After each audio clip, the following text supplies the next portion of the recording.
Hi, folks. This is Bob up here at Sorrento Hill. Good morning, Deb. Morning. Well, I don't know if you can tell it or not, but I'm up kind of high. I'm up on a scaffold. I've got it set about, I don't know, about 5 foot off the ground, so I can get up here and reach. I'm doing the final couple layers on closing in this doorway on the right side, and then I've got to do the doorway um, above, and then the doorway on the left side to have it done. So I think I've got enough logs cut to be able to finish this up, and I'll go up all the way to the window and all the way up to the beam. And right now I'm having to work on scaffold because my ladders are just too high, and then on the outside you can probably just see in the picture one of my ladders I got set up as a long extension ladder, because even with having the two ladders with the board set across the top rungs, I can't reach all the way up to the top. So I don't have a man lift, and Deb didn't like the idea of me backing the truck up and setting a ladder in the bed of the truck. So um, I'll be doing all my work from inside, with the exception of the tuck pointing. I'll have to climb the ladder on the outside to do that. Fortunately, I'm not afraid of heights. Deb is, and she's afraid of me being at heights. So I think I've got all my stuff. Put my trusty spoon in my pocket, so I have it when I get ready to tuck point. I would hate to climb all the way up that ladder and realize I don't have it. So again, as usual, it starts out with spraying the work that you did before, so that the mortar doesn't suck up too much water, so that the wood and the previous mortar doesn't suck too much moisture out of the new stuff you're putting in. And then I've also got a couple more um, of the bottle logs to put in, um, a blue one and a green one that I'll be putting in, and that'll be the last of the bottle logs. The blue ones don't shine as bright as I had hoped. They kind of glow. They don't really get a whole lot of light passed through. They got a neat kind of glow to them, but I've got them, so I'm going to use them.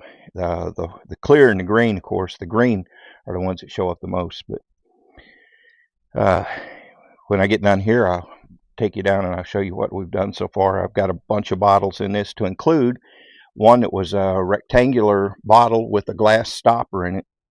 And I figured out how to make that rectangular bottle work here, so that you can see the face of it. It's really pretty neat. It's got a lot of facets and neat design in it. And I also turned the stopper. It was glass, had a stopper, and it had a little plastic piece on the end.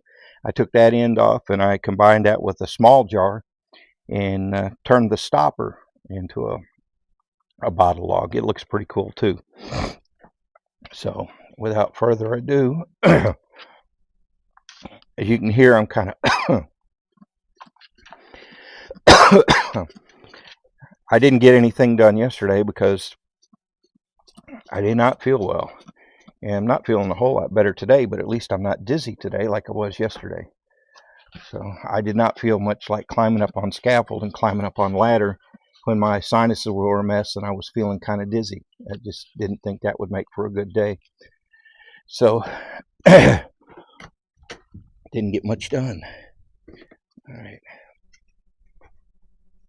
The scaffold is kind of congested because I've got I got a bucket of insulation up here. I got a bucket of water. I've got a tote full of mortar, and I've got the logs that I'm going to be using. So it's kind of congested. It's not ideal by any means. So put my insulation, and I kind of got my mortar in here, and I've kind of got my logs picked out that I'm going to use. I don't know if you can see me moving or not, but the scaffold, with it being up this high, is not real steady. But it is better than being on a ladder, and it is kind of The the thing about it is I just have to climb up here once. When I'm using the ladder, I'm up and down, up and down, up and down. And I tell you, that up and down really, that really gets to the knees after a while. So I'm looking forward to getting this done. And because it's amazing. You've got this timber frame and you've got all these openings, and every opening that you close up with the cordwood, it starts feeling cozier and cozier and looking more and more like a house, wouldn't you say, Deb? So I don't know if the mic picks her up or not, but anyway, so it's I prefer to split my batch of mortar up and put the mortar for the outside on from the outside instead of from the inside, because I can control it better and make my mortar joints more consistent and more uniform, look better.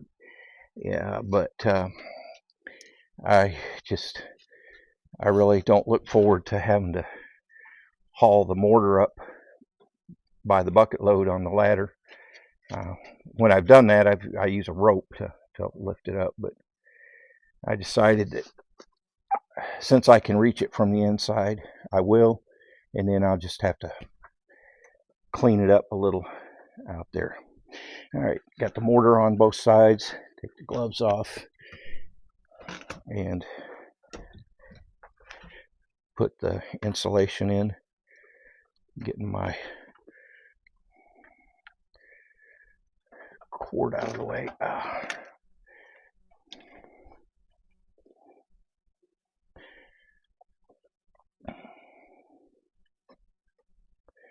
So I forgot a little spot. Oh well. Where I'll have to show you this when I get done here.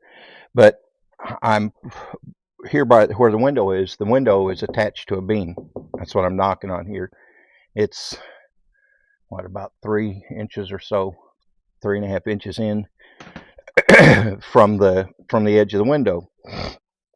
And I'm putting my logs that are long enough that they cover most of that space, but leave about an inch between the end of the log and the column. That way I've got a little air gap and insulation in there instead of wood touching wood, so it's not a heat bridge or a thermal bridge, so that I don't have to worry about my about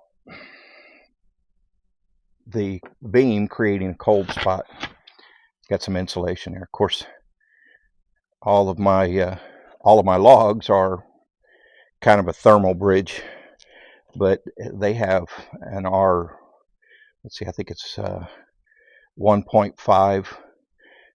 R value of the cedar is 1.5 per inch, or 16 inches long. So that gives the logs themselves an R value of 24.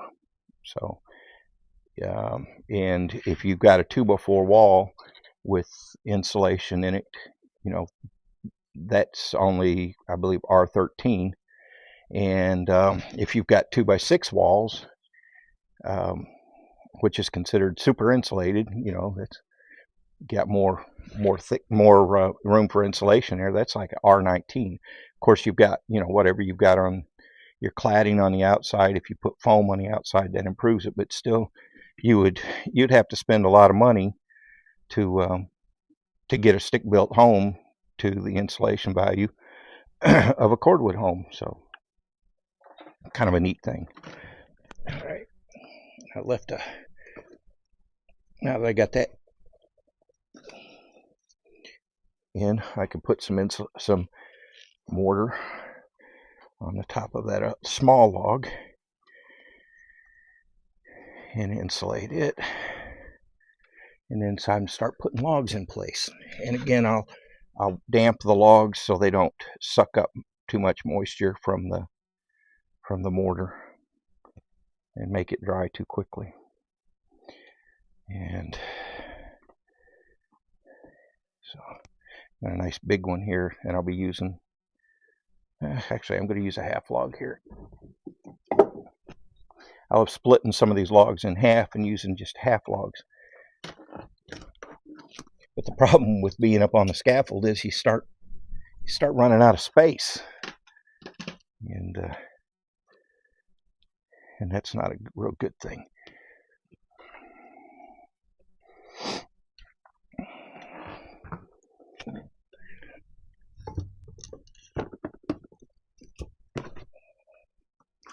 And I've got some good sized logs to use and some smaller ones to fill in space. So it's going to be interesting. And you see why I'm not doing this from the outside, because that would make life very interesting, to say the least. This is so much easier from doing it from the inside. And then I got my wiring here with my lights, and this is wiring for internal lights. One's for the chandelier and one's for the dining room lights.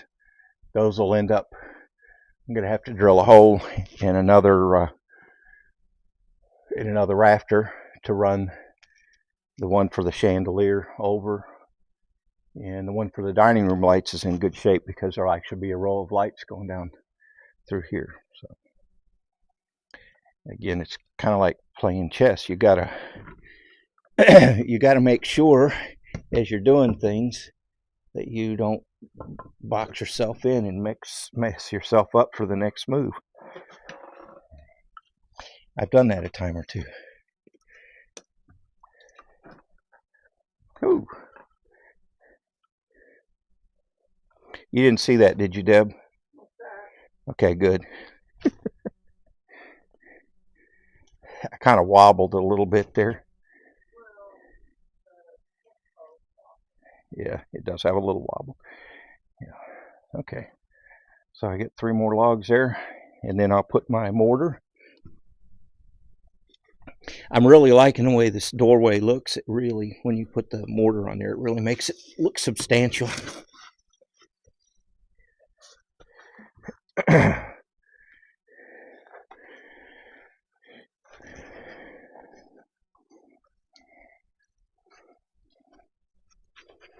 And of course, mixing mortar today is a whole different ball game than how it mixed the other day, because the temperature's different, the humidity's different. It's kind of like making cake. Any of you out there that have made cake, you know that cakes and bread and the like is what you use, the amount of water you use in your bread or your cake mix one day. I guess it's even more likely with pie crust, isn't it? Oh, pie crust is horrible. Very, very sensitive to humidity, and what makes a pie crust beautiful one day will make one that's either sticky and gummy the next day, or else it just wants to crumble and fall apart on you. So that's kind of like the way this mortar is, really. And it's a fine line between just enough moisture, give it the right consistency, and then all of a sudden it's too thin. And that's not a good thing, because when it'll set up, and I've got some that was a little thinner than it should have been, and it set up fine, and the wall is just fine. But the problem is, when you're trying to put your logs there, you end up having to put more mortar, because if it's too thin, then the weight of the log flattens it out, and so you end up with having to put more mortar there because it's going to spread out, and your mortar joint's going to thin on you. And so, and I've tried before, add a little more cement, add a little more lime to thicken it up, add a little more sand. But then the problem is, it just all of a sudden it just sets up real fast on you. So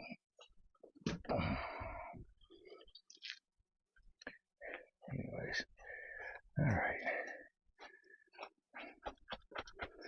And a lot of times what I end up having to do is I'm going to be pushing to get the mortar in over on this side.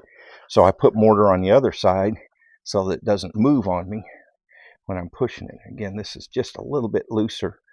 And I actually used a little less water than I did the other day because humidity is way up, but it's still a little looser than I would like. Oh well, what you gonna do? Do the best you can. But all right.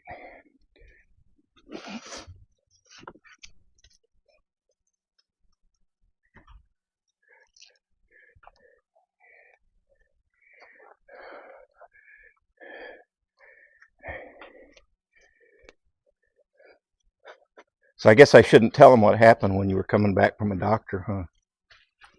What, you mean missing our road? Yeah, missing our drive. Deb will be driving along, and she probably drives faster on our gravel road than anyone else does. Most of the people come up our gravel road here just, they're tooling along 10 miles an hour, but not Debbie. And especially since we got rain, and so it's not as dusty, and the gravel's not loose. So she comes barreling down, and I can always tell when it's her coming because you can hear on a gravel road. You can tell when someone's going fast versus when they're going slow. So it's like, okay. And you kind of recognize the sound of the car. So I'm looking up. I was out there uh, sifting sawdust, get ready for to get some more sawdust soaking, so I can continue on with doing cordwood. And I hear this car just barreling down the road, and so I look up, and she just rolled right past the driveway. Had to go up to the next corner and turn around. And I was kind of chuckling to myself, wondering, okay, I wonder if she'll make it this time, or if she'll have to go down and turn around again and try it a third time. But she made it on the second try. So I was impressed, Debbie. But it's kind of funny. We've only lived here for 3 years now, dear. Is it 3 that we've been out here? Probably. No, it was 2020. 2020 that we moved out here. We moved out here during COVID, during the COVID shutdowns, to take advantage of the fact that I wasn't working. I had been I worked for an automotive supplier, and all the big 3 were, the auto plants were shut down, so they don't need parts. So we ran for about another week or so after the auto plant shut down. We ran about another week or so to get caught up because some of our lines were behind, and then they had no choice but to stop because the catalyst for the catalytic converters, some come from the U.S., but a lot of them came from China. So you can't make catalytic converters without the catalyst. We couldn't get parts, and so we ended up shutting down. So we moved out here so that we could take advantage of the time off to work on the house. And wouldn't you know, we hadn't finished moving out here, had we? No, we hadn't finished moving out yet when I got called back to work. So I would get off work at 4 o'clock in the morning and go to the place we were moving out of and get the last few truckloads of stuff and do some cleanup out there. So 4 o'clock in the morning, 4:30 in the morning, out there at the old house, cleaning up and getting the last few boxes of stuff. That's the way my luck runs.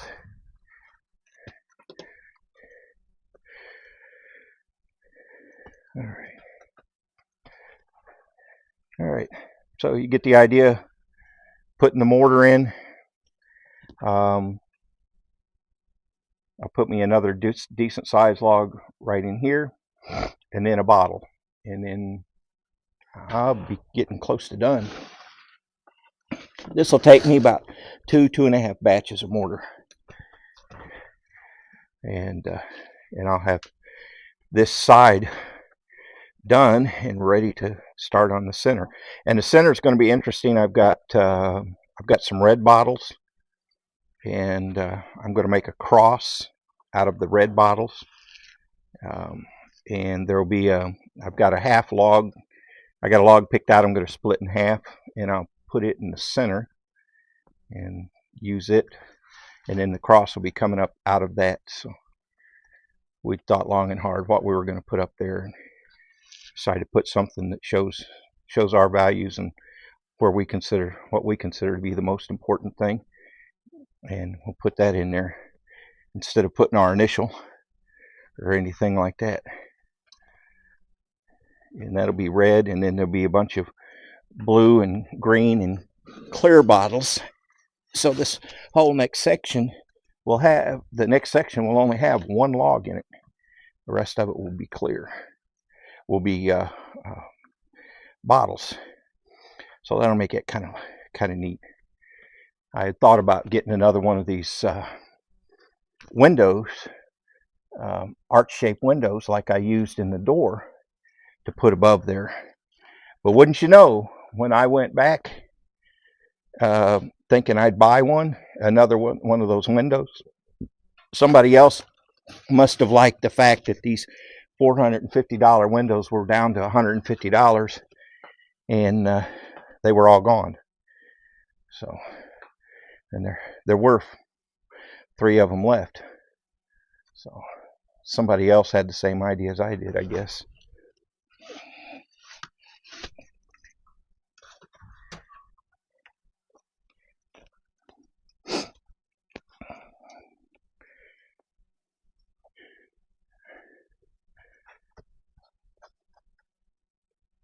Okay. And again, some of this is just, you eyeball it on, and then I'll get down, kind of look to see if I'm fairly level from side to side, so that my logs are level. And then I'll put a good sized log here, now if I can, and then one here, and then the bottle in the middle between them. All right, time for insulation. Why did you share what happened yesterday with the insulation? Oh, yeah, since I'm up here high, in the insulation's in this big bag, and I don't have room for it. So I was having Debbie fill my bucket with insulation, and she was being very conscientious, and she was filling a bucket with insulation. I looked down and I said, "What are you doing?" She said, "Filling insulation." I said, "That's a wrong bucket." She was filling my water bucket for dipping the ends of the logs. She's filling that with insulation. Oops. So she started trying to fish it out, and I was just like, just dump it out, because that insulation is not going in the walls. Speaking of insulation, can I get another bucket load? In this bucket, not my water bucket.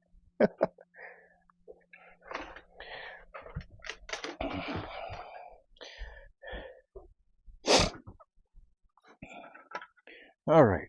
I think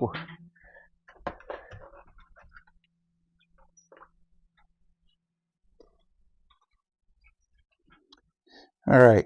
So here we are at the end of the day, and I had to go out wide in order to see it, and I've got that one all the way up to the top, just shy of the rafters.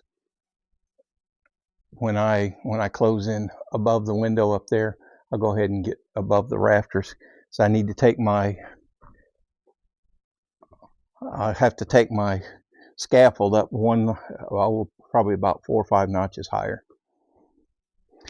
So yeah, that took 3 batches of mortar to finish that up. And there it is. I have to zoom out in order to see it way up there. So I'm pretty excited about that. And now I get to start the part that goes above the window. And I got enough mortar left for one more batch. So I'm going to have to go make a parts run. But there, I got that done. And you can see here, this is a rectangular bottle. You can see all the facets and everything in it. And this is the stopper for that bottle. I just took the little plastic cap off of it and turned that into a log. I got clear ones. I got octagonal, or oh, that one's, yeah, that was octagonal, and green, and then the blue bottles all the way up. So that's what it looks like next to my door. I'm pretty excited about that. Well, I'm going to clean up and go in and get something to eat. Thanks for stopping by. Again, this is Bob out at Serenity Hill. Thanks for stopping by and checking us out. Hope you like and subscribe. And just let this be kind of hopefully an inspiration to you to get out there and try something you've never done before. Do something your own. People may think you're crazy. You may think you're crazy sometimes, but you might just end up creating something beautiful that you did with your own hands. And there's a lot of pride in that, and there's a lot of worth in that. So get out there and do something. We'll talk to you later.